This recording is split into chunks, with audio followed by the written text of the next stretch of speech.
very warm welcome to today's show. Thank you so much for tuning in. I am your host, Sheila Juma, and you are watching the Virtuous Women Show. We're so delighted to host you this evening. Please go grab a girlfriend, call a friend, call your sister, tell her the show is on and they do not want to miss this show, because today we'll be talking about gifted or talented children. How do you go about supporting a talented child? How do you even spot that your child is gifted in one area or another? And how do you make sure that they balance between education and their talent? And so these are some of the questions that we'll be handling today. And on set with me, I have Mrs. Rose Chepkwesi. She will tell us how to pronounce her name properly. But she has an amazing story about her children and how they're gifted. And so karibu sana. Thank you so much. Thank you so much for coming. I am very excited for this show because I myself was a gifted child. And so this is going to be informative, not just for me, but for other people who are watching. So we are very happy to have you. Thank you. So I would like you to look at that camera and tell us who you are and what you do. I'm Rose Chepkwesi Makanga. I am a wife, a mother, and I'm an accountant. I enjoy doing tax consultancy, and I have done my degree and my postgraduate degree in finance. So that's my area. Awesome. Yeah. Sawa sawa. So tell us about your children. How many do you have? And are you married? Yes. You didn't tell us if you're married. Okay, I thought I said I'm a mother and a wife. I am married to Dr. Winston Makanga. Okay. And we have 2 children. We've been blessed with Annabelle 8 years and Alton 6 years. Annabelle 8 years and? Alton is 6 years. Alton is 6 years. Yeah, a girl and a boy. Okay. Yeah. So tell us about your children. Of course, you, the first one made you a mother and you were excited, and then you got another one. How did you find out that, hapa, there is something other than just school, going to school and doing homework? So I've become a mother for all those 9 years. And I really thank God for the gift of children and for blessing me with both a boy and a girl. Because I've had different experiences in both. Yeah, in terms of pregnancy, in terms of bringing them up. And it's a true gift from God. It is. Yeah, which I'd pray for every family that God may bless them with children. Yes. They warm up the house. They're just a blessing. I'm sure they are. Yeah, I have seen these 2 grow up, and I have discovered like they have really changed our lifestyle. Yeah, because we have to create time for the kids. Yeah. We have to support them. Yeah, like my husband has been very instrumental in this. He used to work in another town for like 3 years, and then when he moved back to live with us, it was easy for him now to take care of these kids. He notices we have several indoor games. Okay. And the kids play, we have Monopoly, they have Ludo, they have Scrabble, chess. Those are the things they keep playing. Like we used to play every Sunday afternoon was indoor games. And then they would say, Daddy, when are you going to play this chess? Chess was always in the house, but he would say, wait. Yeah. Oh, okay. Yeah, he said, wait. And he said, this one is very complex. It will need you when you are a bit grown. So when Annabelle turned 7 and the brother was 5 years old, now he said, now you can try. Now we can sit and try. Yeah. He sat in the house. Most of the afternoons he would come from work. When the kids arrive, after they finish their homework, he would say, come, we try a game, let's do the basics. Slowly, the kids became excited with the game and they would say, Daddy, let's play chess again. And then they would get it. Now in the house it became boring, or can I say it becomes like, it's just norm, you just can't play, you go about. And then you say, this thing, I think it's different from Kina Scrabble, Monopoly. Kina Monopoly, yeah. Maybe if we can get a tournament or get some outdoor activity that they can practice with others, maybe it will take them far. Yeah. So one day their dad has a friend was coming for a tournament in Nakuru. And he said, hey, we are coming to Nakuru, we have a tournament. That's how the kids started now playing chess seriously. Yeah. They came, they watched the tournament. It was for adults. The kids watched the top player. He's called Magana. Magana, like, I think he's the mentor to my kids, yeah, especially Annabelle, because in this game, they were given a chance just to stand on that table and witness how the game goes. And my girl was so touched. Yeah. As in, that game is so, as in you have to fight up to the end. Yeah. And it really gives someone pressure. Yeah. As in you can just see, it is so open. It's not a game that you can say that you can bribe. It is so open, it's on the table. There's no cheating. Yeah, there's no cheating. Yeah. So if you don't know how to make the moves, you get tricked and you lose the game. So it was the last piece that whoever moves, it will determine how the game will end. Yeah. So Magana managed to win the game. Yeah, my daughter was so impressed. And after that game, okay, there was someone who was watching. I think those ones who had come to watch. There's this guy called Dixon. Dixon is a coach in Nakuru. Okay. So he approached the dad, and he had come with the 2 kids, and he asked if he can train them. That's how we started. That's how they joined chess club in Nakuru at Jams Hotel. That's where they go every afternoon on Saturday and on Sundays. To play chess. To play chess. Chess is a very, I don't know much about chess, but it seems to be a very mind-involving game. Yeah, so your children by now must be so developed. It's true. It's because true. you really require to think and to strategize so that you can win this game. That's so beautiful. Yeah, it's true. It trains them to be very competent, very alert, and to always think ahead, ahead of your opponent. You don't need to just to see the next move. Think ahead and ahead. Yeah, so those kids, I think it has really shaped them. Yeah, they're quite different because they have been able to handle pressure. They have been able to learn how it feels to lose a game. Yeah, and they really know. They really know when they go for a match. They really try their best, but they know their tricks. Each day there's a new trick, so you need to learn how to maneuver. Now, you see, in this African setting, it's very, for lack of a better word, I would use strange to see you as a parent support chess. Now, in Africa, the way we've grown up, or the way a lot of people have grown up, if you're not a doctor, if you're not a lawyer, if you're not an engineer, then you are not doing anything with your life. Now, let's say you grow up in a family that actually supports talent. When it comes to talent, there's singing, there's dancing, there's TV, there's this, the normal talent that we hear of. Now, chess, I would say, is in a different category. Like, there's now the lawyers, there's the singers, and then there's now chess. You know, it's a very unique, I feel like it has a special compartment of its own.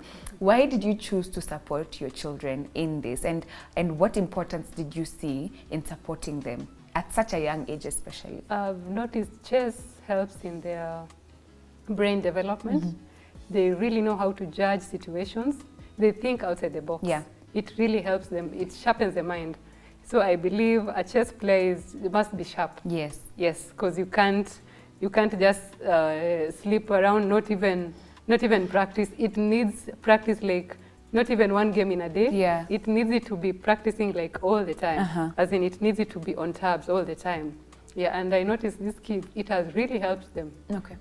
And handling stress, because that game it's mind taxing. They need to focus, concentrate, and they really try. When they're at it, they block everything, they focus. And it really shapes them. Even in school, and they find there's homework, they know, as in from what they've learned in chess, you have to try. You can't leave a blank. When a question has been asked, try and think what is the answer, appropriate answer, put it down. I think it's really helping them even in life on how to handle matters. They try to, even in this CBC homework, they have been told to do make a what and what.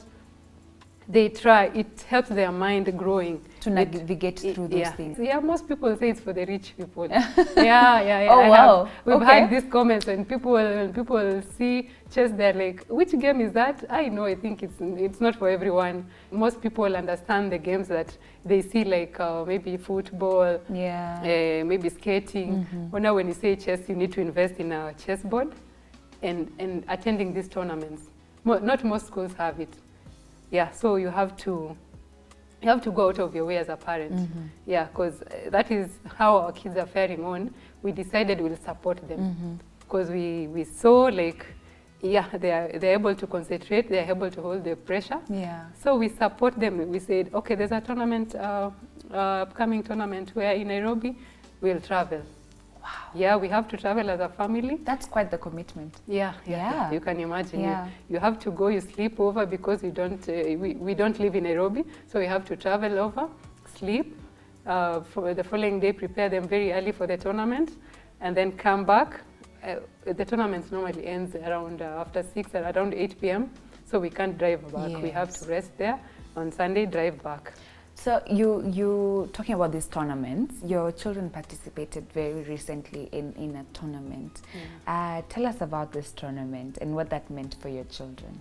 In April 1st, they went to Mombasa. There was a national tournament, national chess tournament. So this is all Kenyan chess players? Yeah. Is there an age limit? There are categories. Oh, there are categories, okay. Like there's under 8, under 10, under 12, under 14, and under 16. Okay. Yeah.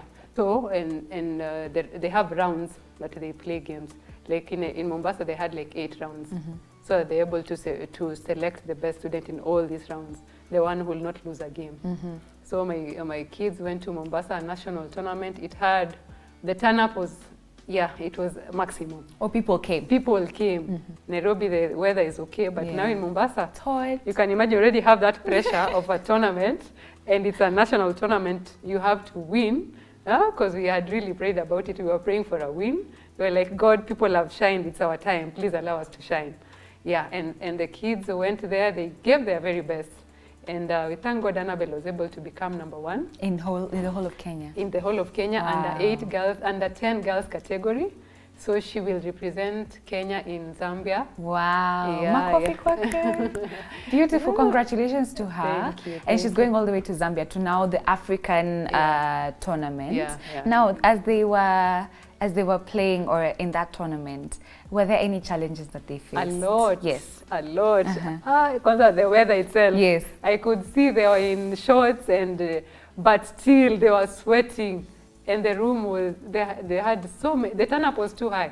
There were so many kids, so the room was packed as much as they tried really to ventilate, but still the kids were really sweating. So you wonder, they're sweating from is it the weather, or is it they're sweating because of the stress on the table? I must say, my husband he needs to be awarded because he really pushed the kids. He would make sure the kids are on time. Like if the tournament starts at 8, by 7, then they're already at the center. They are set for the game, and then they practice, and then when the time for game starts, they're settled. They're not in a rush. They settle, play the game. We encourage them to play up to the end, never giving up. So after the first round, we take a break. They need to breathe. They are given 90 minutes for a round.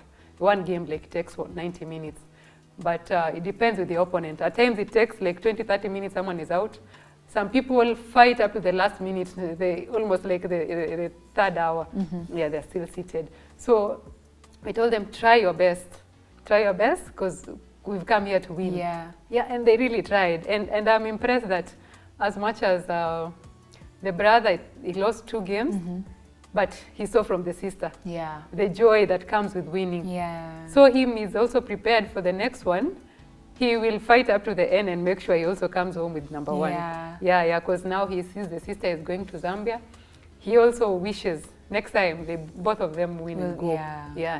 Awesome. Actually, something we forgot to mention is that your daughter was in the newspapers. The Sunday Nation. Yes, talking about the tournament that she won, right? You must be such a proud mother to your children. I'm humbled. That's so nice. The kids have brought us so much fame, and we thank God for that. Amazing. So now there's the aspect of education, of course. They're still in school, and I know what it feels like to be a child, and you're so passionate about this thing that you're able to kind of block everything else so that you can just focus on this thing that you seem to really love and really enjoy and you seem to be good at. I know what that feels like. So I can imagine for your children, it can get to a place where they're like chess every day. So how do you, as a parent, guide them to balance between they still have school, making sure that they know they still have school, they still have homework, they still have to pass in school and do well in school as well as they are doing in chess? How do you balance that out for them? We really try our best. It's not easy. They come with a lot of homework, and she really has to finish. She has to play a game, and she has to the other things she has to do in the house before she sleeps. Yeah, she has to help around, maybe to clean the table, maybe to sweep, and she has to do all that. Yeah, so we put time as like, you will sit down like from 5, by 7 you're done with your homework, come down, eat dinner with us.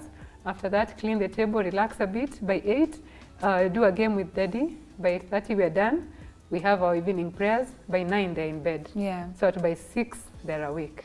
We try. You know what the way you're talking, there may be someone who's watching and they're thinking, do they have any time to enjoy their childhood? You know? Do they have time to play? Do they do things other children do? If they do. They do. Like we on Saturdays, we have limited the chess lesson to Sunday afternoon from 2 p.m. when now they go for the club lessons. So on Saturdays when they can play with friends, that's when they can meet their friends. That's when like they like dancing in church. So like on Sundays afternoon, they go to church for practice on how to dance on Sunday morning. And then after Mass on Sunday morning, they relax. At 2 p.m. they're the club playing. Yeah, okay. Yeah, so their friends know they only have Saturday to meet them. Yeah, and Saturday, so after there's homework on Friday, they come home, they don't do on Friday, they rest. So on Saturday morning, they do homework. And then because of Annabelle, she has 1 hour lesson with the online coach. After that, she's free. She has her friends over. Yeah, most of the time the friends come over because now she's available. Saturdays they can play. Yeah, so she has time for childhood things. Okay. You mentioned that she has a coach. That is actually going the extra mile for your child. Would you advise, and not just for a parent whose child plays chess, but any other kind of talent, have you seen any importance or any role that a coach can bring and come and add value to the child's life? Just as because you've probably seen some value because you've actually gone ahead to go the extra mile to get a coach for them. It's true. When you notice your kid has a talent, you support them in every way. That means going out of your way and paying a coach, going for these tournaments, traveling. You have to go out of town. You have to rent a hotel and be with them. Like when they have tournaments in Nairobi, we are seated there like the whole time. When they're in Mombasa, we take a week off and we're just seated there the whole time. We just support them fully. Yeah, and we had to get an extra coach because we felt like there's something new you learn each time. From each person you learn something new. And since Magana is the top coach not like the top chess player in Kenya, he has won several awards, and we said, okay, let's bring him on board. We see. And he's helped when we were going for this. The one he won in Mombasa for the African Championship. This is after we had hired a second coach. I think the initial ones when we were beginning, we just had a coach. But when we saw the kid is performing well, we said we need to support her an extra mile. So we got in another one, and we have seen. As much as of course you have, there are cost challenges, of course. You have to adjust to that. But in the end, we see the value of it. I can't imagine where your children will be in the next, let's say, 10 years. Because one thing I've noticed as you were talking is that having that extra support from your parents absolutely makes a difference. And also having that discipline. Because I'm sure all these things that they do is creating routine and creating discipline in them to know in life you will have a couple of things you may be doing and you can do each of them well. But something I've really noticed as you were talking is that having a talented child is an added, it's a plus, it's not a disadvantage, it's a plus because they're able to navigate talent and education at the same time and they can excel in both. That's really beautiful. Now, your children seem perfect. Do they have any disciplinary challenges? I believe when they are young, that is where discipline is instilled. Yes, when they are tiny, when you're feeding them and they are not opening their mouth, that is where discipline begins. Right now, we don't do the beating because I think they know the way they're supposed to take. The beating was done way earlier when they were around like 8 months there, or that's 8 months. Wow. We started early when you're giving them ugali and they're not eating. It's stuck in their mouth. We're like, you need to eat and you have to finish. Yeah. And there's a kiboko for that. And they know. And many times, they would touch, maybe say, don't touch that thing, and they touch. They get a spank, and they know there's a repercussion. Yes. And most of the time we did that. Right now, we rarely discipline because they know the track. Yeah. And it really helps. Oh, wow. So when they have visitors around in the house, they know, don't touch this, touch this. They even help. Oh, wow. Yeah, okay. they help because now they know this is a no-no. For kids, this is a yes. We like because now they're in charge. Yeah. Wow. Yeah, they know when I do this, daddy will not be happy, mommy will not be happy. I'd love to meet them. You will meet I'd them. love to meet them. I know they're watching. I would love to meet you guys. So, and I would like you to look at that camera and give your parting shot and talk to parents who have gifted children, who probably don't even know how to support them, or probably don't think it is worth supporting talent when education is the life. You know, education is life from beginning to end. So talk to such parents who are watching and they have gifted children or are starting to notice their child may be gifted in this area. How should they go about navigating that? To those parents who are out there and you've noticed your kid has a talent, and maybe you lay back because you think it will consume money, you think your time. It has all those impacts, but give your child a chance. Because these things, if you don't give them a chance, maybe this is their future. This is what will give them a scholarship. In future, you'll not have to pay any fee. Yeah, because I believe everyone is gifted differently. Yeah, and just support your child. I believe in being a present parent, because I have seen that it has taken our kids far. Yeah, when you're there, you support them when they come with homework. After that, see what they're doing. If your child is good at football, let them join the local club in the where they stay. Yeah. If whatever it is, skating, chess, or Scrabble, or Ludo, or Rubik cubes, please just look for. Maybe you can even check online, or you can even ask in school the coaches, where can I enroll my child, or does this school have this? Allow my child to go when there's a trip. Please follow up with the coaches, follow up with the teachers, and see if there's that activity in school, support them. And always be present. Yeah, because I believe when a parent supports you, you go far. Yes. You see the support and you don't want to let them down. Yeah, and one day, someone will recognize that talent in your child and they'll be rewarded. Yeah, like me, I'm here because of my children. Yeah. Now I'm on TV. How else would I be here? Because of them, because you support them. And one day you will see the fruits. Amen. Yeah. And God bless you and provide for your needs, because, yeah, the children, they demand. We are the parents, we support them. May God provide for your needs so that you can support these children. Amen. Thank you. Awesome. Thank you so much, Mrs. Rose. That was very insightful. That was a very good discussion, and thank you. I wish your children the very best as they continue with this chess journey, and I look forward to seeing them on TV and on the international stage playing chess as champions, representing Kenya and the Kingdom of God. Thank you. Thank you so much. Thank you. I'm sure you guys have learned something. Thank you so much for tuning in. That's all the time we had for today, but I'll see you same time, same place next week. Have a great rest of your week. Bye-bye.